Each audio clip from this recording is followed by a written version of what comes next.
Ladies and gentlemen, welcome to PRC Foundation. আমরা আজকে Walt হুইটম্যানের একটা গুরুত্বপূর্ণ কোশ্চেন নিয়ে আলোচনা করব। আর সেই প্রশ্নটা হচ্ছে discuss Walt Whitman as a poet of democracy. কেন আমরা ওয়াল্ট হুইটম্যানকে ডেমোক্রেসির কবি বলবো বা গণতন্ত্রের কবি বলবো? তো এখানে গাইস ওয়াল্ট হুইটম্যান সম্পর্কে কিছু বেসিক ইনফরমেশন জানা প্রয়োজন। সেটা হলো ওয়াল্ট হুইটম্যানের লাইফ ডিউরেশন হচ্ছে 1819 টু 1892, অর্থাৎ 1819 সাল থেকে 1892 সাল পর্যন্ত। এখানে গাইস একটা ব্যাপার হচ্ছে কি যে ওয়াল্ট হুইটম্যানকে কিন্তু অনেকগুলো পদবি দেওয়া হয়, যেমন একে মিস্টিক পোয়েট বলা হয়, একে পোয়েট অফ ডেমোক্রেসি বলা হয়, একে মডার্ন পোয়েট বলা হয়, একে আবার এলিজি রাইটারও বলা হয়ে থাকে। এই যে এতগুলো পদবি, that means versatile genius of Walt Whitman. তিনি একজন আমেরিকান পোয়েট। যদি আমরা ইংলিশ লিটারেচারের পিরিয়ডিক ডিউরেশন অনুযায়ী ওয়াল্ট হুইটম্যানকে যদি আমরা কনসিডার করি, তাহলে যেটা আসবে সেটা হলো ভিক্টোরিয়ান পিরিয়ড, কিন্তু তাকে কিন্তু মডার্ন কবি বলা হয়। যাই হোক, এই বিষয়গুলো নিয়ে সবগুলোর উপরে লেকচার থাকবে, তোমরা সবগুলোই পাবে এবং দেখবে, আর নিজেকে সমৃদ্ধ করে ভালো পরীক্ষায় পারফর্ম করবে ইনশাআল্লাহ, সেই দোয়াই থাকলো। আর এই ভিডিওটা থেকে তুমি যদি যারা পরিমাণে উপকৃত হও, তাহলে অবশ্যই তোমার বন্ধুদের উপকার করতে ভুলবে না এই ভিডিওটা শেয়ার করার মাধ্যমে। আর এই ভিডিওটাতে বেশি বেশি লাইক, শেয়ার এবং কমেন্ট অবশ্যই করবে। এটাই হচ্ছে ইন্সপাইরেশনের একমাত্র হাতিয়ার। ওকে, তাহলে আজকে আমাদের আলোচনার বিষয় কি? Walt Whitman as a poet of democracy. So let's begin. তো গাইস, আমি সাধারণত পয়েন্ট আউট করে কোয়েশ্চেনগুলো ডিসকাস করে থাকি, যেন তোমরা খুব সহজে মনে রাখতে পারো। অ্যান্ড এই নোটটা কালেক্ট করার জন্য তোমরা আমাদেরকে ফোন দিতে পারো ওয়েবসাইট থেকে নাম্বার নিয়ে, অথবা ডিসক্রিপশন বক্সের লিঙ্ক থেকে তোমরা নোটটা কালেক্ট করতে পারো। তো ফার্স্ট পয়েন্ট এখানে যেটা, সেটা হচ্ছে যে declaration of ultimate victory of democracy. That means আমরা ওয়াল্ট হুইটম্যানের কবিতাগুলোর মধ্যে আমরা কি পাই, যে ডেমোক্রেসিটা যে ভিক্টরি লাভ করবে অবশেষে, সে বিষয়গুলো পাই। যেমন তার দুইটা বিখ্যাত কবিতা হচ্ছে When Lilacs Last in the Dorian Bone, আর এটা হচ্ছে ও ক্যাপ্টেন মাই ক্যাপ্টেন। এই দুইটা কবিতার মধ্যেই দেখো কি করা হয়েছে, ডেমোক্রেসির যে ভিক্টরি, সেটাকে কিন্তু বর্ণনা করা হয়েছে। বেসিক্যালি এই দুইটা কবিতা আমেরিকান সিভিল ওয়ার সম্পর্কে কথা বলছে। আমেরিকান সিভিল ওয়ারের ডিউরেশন হচ্ছে 1861 টু 1865। তোমরা জানো যে এই গৃহযুদ্ধটা কেন হয়েছিল, কারণ Abraham Lincoln 16th president of America যখন ক্ষমতা এসেছিল, তখন কিন্তু সে স্ল্যাভারি সিস্টেম, তার ইলেকশন ম্যানিফেস্টো ছিল হচ্ছে রিমুভিং অফ স্ল্যাভারি সিস্টেম। আর এটাকে যখন সে কার্যকর করে, অ্যাপ্লাই করে এই ইলেকশন ম্যানিফেস্টোটাকে, তখন কিন্তু আমেরিকা দুইটা পার্টে বিভক্ত হয়ে গিয়েছিল আর একটা গৃহযুদ্ধ হয়েছিল। তাহলে এই দুইটা কবিতায় আব্রাহাম লিঙ্কনের মৃত্যু সম্পর্কে এবং গৃহযুদ্ধ সম্পর্কে ডিসকাস আছে। আর যেখানে সরাসরি ওয়াল্ট হুইটম্যান কি বলছে, যে ডেমোক্রেসি অবশ্যই অবশ্যই জয়লাভ করবে, ডেমোক্রেসির পথে অনেক বাধা থাকলেও সেটা জয়লাভ করবে। তাহলে গাইস, এখানে পয়েন্টটা কি দাঁড়াচ্ছে, যে আমরা কেন তাকে পোয়েট অফ ডেমোক্রেসি বলবো? কারণ তিনি বিশ্বাস করেন ডেমোক্রেসি হচ্ছে একমাত্র বিজয়ী পন্থা জনগণকে শাসন করার বা জনগণের যে অধিকার সেটা প্রিজার্ভ করার। So first point is proved. এবং এখানে কোটেশন হিসাবে তুমি ও ক্যাপ্টেন মাই ক্যাপ্টেন এই কবিতাটার ফার্স্ট দুই লাইন নির্বিঘ্নে ব্যবহার করতে পারো, there is no problem. Second point guys, dealing with ideal and universal democracy. Ideal and universal democracy বলতে আসলে আমরা কি বুঝি? অর্থাৎ আদর্শগত এবং সর্বজনীন হতে হবে ডেমোক্রেসিটা। আদর্শগত বলতে কি বুঝি? ডেমোক্রেসির আদর্শ হচ্ছে of the people, by the people, for the people. That means liberty, equality and fraternity. তো ওয়াল্ট হুইটম্যান কি করেছেন, তার কবিতার যে বিশ্বাস, সে বিশ্বাসটাই হচ্ছে যে সে কোনো পার্টলি কম্পোজ করেনি কবিতাকে। তার বিশ্বাস হচ্ছে যে অবশ্যই প্রত্যেকটা মানুষের অংশগ্রহণ থাকতে হবে কবিতার মধ্যে। আর এই অংশগ্রহণের ফলেই কিন্তু যে ওয়াল্ট হুইটম্যানের কবিতার মধ্যে আমরা যখন দেখি যে স্টেশনে স্টেশনে মর্ডার্সরা জমায়েত হচ্ছে, এবং যখন শিপটা সরে আসছে, তখন যে মর্ডার্সরা জমায়েত হচ্ছে, এখানে সকল শ্রেণীর মর্ডার্সদের কথা বলা হয়েছে, সকল শ্রেণীর মানুষের কথা বলা হয়েছে। অ্যান্ড আব্রাহাম লিঙ্কন কিন্তু সকল শ্রেণীর মানুষের জন্য পলিটিক্যাল আইডিয়াল হিসেবে প্রমাণিত সত্য। তাহলে সব কিছু মিলে ওয়াল্ট হুইটম্যান তার কবিতার যে থিমেটিক ভ্যালিডিটি, সেটা হচ্ছে আইডিয়াল অ্যান্ড ইউনিভার্সাল। অর্থাৎ যেটা আলোচনা করেছি যে পলিটিক্সটা শুধু আইডিয়াল হলেই হবে না, এটা ইউনিভার্সাল হতে হবে, সকল মানুষের জন্য উন্মুক্ত হতে হবে। আইডিয়াল যদি হয় কোনো একটা শ্রেণীর জন্য, তাহলে সেটাকে আমরা উৎকৃষ্ট পলিটিক্স বলতে পারবো না। এটা ইউনিভার্সাল হতে হবে, অর্থাৎ সকল মানুষের জন্য এটা সমভাবে অ্যাপ্লিকেবল হতে হবে। এবং সেই কথায় তিনি তার এই পলিটিক্যাল ওয়ার্ক যে when lilacs last at the dooryard bloom, O captain my captain, যদিও দুইটা এলিজি, তারপরেও কিন্তু তিনি এই কথাগুলো বলেছেন। এবং সংস অফ মাইসেলফে সে আই ব্যবহার করার মাধ্যমে, ফার্স্ট পারসন আই ব্যবহার করার মাধ্যমে সে কিন্তু সমস্ত আমেরিকানদেরকে ইউনাইটেড করেছে। ক্রচিং ব্রুকলিন ফেরিতে সে কিন্তু ডিক্লেয়ার করেছে যে আমি সকল মানুষের সাথে সম্পৃক্ত, আমি কোনো নির্দিষ্ট শ্রেণীর সাথে সম্পৃক্ত না। তাহলে এখানে যে প্রত্যেক শ্রেণীর মানুষের সাথে সে তার সম্পৃক্ততা এবং ইউনিটির কথা যে বলা হচ্ছে, এটা হচ্ছে ideality and universality of democracy. Next point হিসাবে গাইস আমরা যেটা নিতে পারি, presence of all walk of people, অর্থাৎ ওয়াল্ট হুইটম্যানের কবিতার মধ্যে সকল শ্রেণীর মানুষের উপস্থিতি রয়েছে।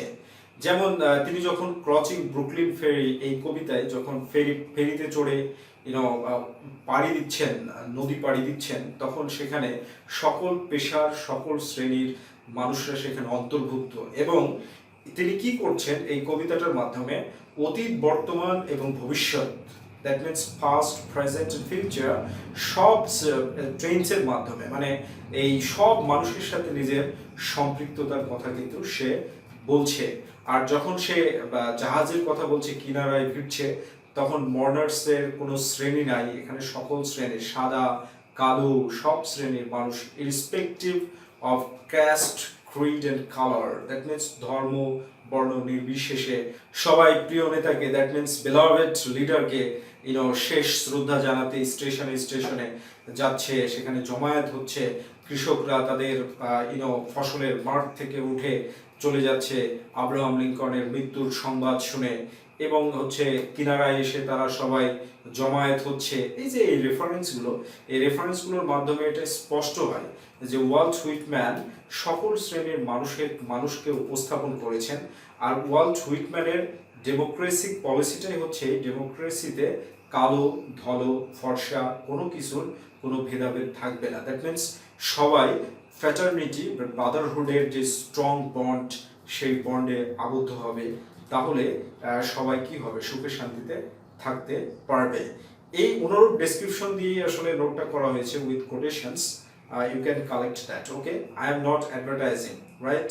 তোমরা যদি ইচ্ছা কালেক্ট করবে, আর তোমার যদি ট্রান্সলেটিং পাওয়ার থাকে, আই ক্যান অ্যাসিওর ইউ, তুমি এগুলোই যদি সুন্দরভাবে ট্রান্সলেট করতে পারো, then you will get at least 7 marks. But quotation দেওয়া আবশ্যক, কোটেশনটা একটু নিজের মতো করে সেট করে নিও, আচ্ছা ঠিক আছে? কারণ কোটেশন দিতে গেলে লেকচার অপ্রাসঙ্গিক অনেক লম্বা হয়ে যায়, এবং এরা মুখস্থ করে বলাটাও অনেকটা কঠিন হয়ে যায়, রাইট? এটা একটা ব্যাপার, কারণ জানোই তো কোট করাটা অনেকটা কঠিন, এই জন্য বারবার পড়াটা একটা বার্ডেন আর কি। যাই হোক, পরের পয়েন্ট যেটা আমরা নিতে পারি, dignity and nobility of every common man. এখানে শুধু অধিকার দিলেই হবে না। ওয়াল্ট হুইটম্যান যে কথাটা বলছে যে শুধু অধিকার দিলেই হবে না, তাদেরকে মর্যাদাবান করতে হবে, তাদেরকে মহান, যে তারা প্রত্যেকটা মানুষই যে মহান, সেই মহান বিষয়টা যেন গণতন্ত্রের মধ্যে থাকে। এই জন্য ওয়াল্ট হুইটম্যান তার কবিতায় সকল শ্রেণীর মানুষকে উপস্থাপনের মাধ্যমে এই পয়েন্টটাকে ক্লিয়ার করেছেন যে প্রত্যেকটা মানুষই সমাদৃত হতে হবে, তাদের অবশ্যই অবশ্যই মর্যাদা থাকতে হবে। যদি মর্যাদা না থাকে, তাহলে সেটা কখনোই আইডিয়াল বা ইউনিভার্সাল গণতন্ত্র হিসাবে প্রমাণিত হতে পারে না। আর তিনি যে ডিগনিটি এবং নবেলিটি সাধারণ মানুষের জন্য ডিক্লেয়ার করেছেন, এটার প্রমাণ মিলে যে আব্রাহাম লিঙ্কনকে তিনি আইডিয়ালিস্ট ভাবেন। তার আইডিয়াল পলিটিক্যাল লিডার হচ্ছে আব্রাহাম লিঙ্কন। আর আব্রাহাম লিঙ্কন কাদের জন্য কাজ করেছিল? উচ্চবিত্তদের সম্মান রক্ষার্থে না, বরং আমেরিকাকে ডিভাইড হওয়া থেকে রক্ষা করতে এবং কালো মানুষদের অধিকার ও মর্যাদা ফিরিয়ে দিতে, তারা যেন কখনো দাস হিসাবে এই একটা বৃহত্তম এবং ধনী রাষ্ট্রে তাদের যেন বসবাস করতে না হয়, এই কারণেই কিন্তু আব্রাহাম লিঙ্কন স্ল্যাভারি সিস্টেমের এগেনস্টে কিন্তু যুদ্ধ করেছিলেন। আর এই কারণেই এই আব্রাহাম লিঙ্কনকে আইডিয়াল পলিটিক্যাল লিডার বা ফাদার অফ পলিটিক্স ভাবার কারণেই কিন্তু আমরা ওয়াল্ট হুইটম্যানকে একজন সেই কবি হিসেবে প্রমাণ করতে পারি, সেই ধরনের গণতান্ত্রিক কবি হিসেবে প্রমাণ করতে পারি যেই কবি সাধারণ মানুষের সম্মান এবং মর্যাদার কথা বলেছেন। নেক্সট পয়েন্ট যেটা গাইজ, সেটা হচ্ছে pantheistic point of view of democracy. তো এখন প্রশ্ন হতে পারে pantheistic point of view of democracy বলতে আসলে আমরা কি বুঝবো? Guys, pantheistic point of view of democracy এর মতলব হচ্ছে এইটাই যে প্রকৃতির প্রত্যেকটা অবজেক্ট কিন্তু ডেমোক্রেটিক।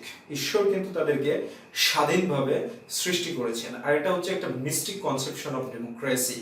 তুমি যদি গণতান্ত্রিক হও তাহলেই তুমি ঈশ্বরের সান্নিধ্য পাবে, অর্থাৎ তোমাকে এই প্রকৃতির যে কনসেপশনের মাধ্যমে যেটাকে রিপ্রেজেন্ট করতে চেয়েছেন ওয়াল্ট হুইটম্যান এই প্যানথেইস্টিক কনসেপশন আর পয়েন্ট অফ ভিউ অফ ডেমোক্রেসির মাধ্যমে, সেটা হলো যে তুমি যদি সাধারণ মানুষের অধিকার, সম্মান, মর্যাদা এগুলোর যদি রক্ষাকারী না হও, তাহলে কখনোই তুমি ঈশ্বরের সন্ধান পেতে পারো না। আর এই কারণে তিনি কি করেছেন দেখো, ট্রিনিটির কথা বলেছেন অবজেক্টের মাধ্যমে, যে ট্রিনিটি বলতে কি খ্রিস্টান বিলিভ, হিউম্যান সোল, হলি গোস্ট এবং জেসাস ক্রাইস্ট, এই কথাটা বলা হয়, কিন্তু প্রকৃতির মাধ্যমে তিনি ট্রিনিটি দেখিয়েছেন। এর পিছনে কারণটা কি? This is a mystic conception. সুতরাং যদি মানুষেরা ঈশ্বরের সান্নিধ্য পেতে চায় তাহলে তাদেরকে প্রিজার্ভার হতে হবে, জনগণের অধিকার, সম্মান, মাল এগুলোর হেফাজতকারী হতে হবে। আর এর জন্য তিনি লিল্যাক্সকে কি করেছেন, সিম্বল অফ লাভ হিসাবে ব্যবহার করেছেন, এবং হারমিট থ্রাশকে তিনি কি করেছেন, যে মডার হিসাবে ব্যবহার করেছেন, যে প্রকৃতির মধ্যেও মানবিক সত্তার মতো একটা সত্তা রয়েছে। আর এই বিলিফটার মাধ্যমে কিন্তু ওয়াল্ট হুইটম্যান এটা প্রমাণ করতে চেয়েছেন, সেটা হলো এইটা যে অবশ্যই আমাদেরকে প্রিজার্ভার হতে হবে, তাহলে আমরা ঈশ্বরের সান্নিধ্য পাবো। ঠিক আছে, লাস্ট পয়েন্ট গাইজ আমরা যেটা নিতে পারি সেটা হচ্ছে বাইবেল অফ ডেমোক্রেসি। এই পয়েন্টটা, বাইবেল অফ ডেমোক্রেসি কেন?